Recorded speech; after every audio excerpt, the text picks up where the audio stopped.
રાજ્યમાં ચોમાસું બરાબરનું જામ્યું। અમદાવાદમાં ફ્લેટની સીડીનો ભાગ ધરાશાયી, 16 લોકોનું રેસ્ક્યુ કરાયું।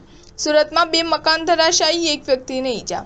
રાજ્યમાં ચોમાસું હવે બરાબરનું જામ્યું છે। છેલ્લા અઠવાડિયા દરમિયાન દક્ષિણ અને સૌરાષ્ટ્રમાં મેઘમહેર થયા બાદ ગઈકાલથી ઉત્તર ગુજરાતમાં મેઘરાજાના મંડાણ જોવા મળ્યા હતા।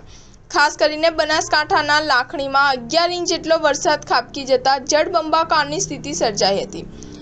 આજે પણ રાજ્યના અનેક જિલ્લામાં વરસાદની આગાહી કરવામાં આવી છે। આજે વહેલી સવારથી છોટાઉદેપુર જિલ્લામાં ધીમી ધારે વરસાદનું આગમન થયું છે।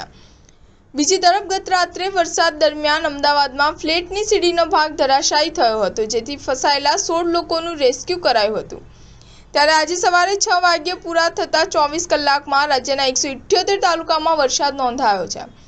બનાસકાંઠા અને મહેસાણામાં ધોધમાર વરસાદ જોવા મળ્યો હતો, તો બીજી તરફ પોરબંદર અને ઘેડ પંથક નદીના પાણી ફરી વળતા લોકો મુશ્કેલીમાં જોવા મળી રહ્યા છે। સુરતમાં 2 મકાન ધરાશાયી થયા છે। ફાયર વિભાગ દ્વારા આપવામાં આવેલી મળતી માહિતી મુજબ 5મા માળના મકાનમાં 4થા માળે એક વ્યક્તિ રહેતો હતો, જે વ્યક્તિ સમય સૂચકતા દાખવીને ઘરની નીચે આવી ગયો હતો, છતાં પણ તેને માથામાં ભાગમાં ઈજા અને હાથ પગમાં નાની મોટી ઈજા થઈ છે।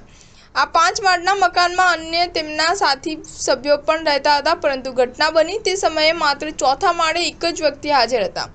બાજુના ગ્રાઉન્ડ પ્લસ 1 માળના મકાનમાં રહેતા પરિવારના લોકો પણ બહાર આવી ગયા હતા। સ્ટાર ન્યૂઝ 7 હંમેશા સચ્ચાઈની સાથે।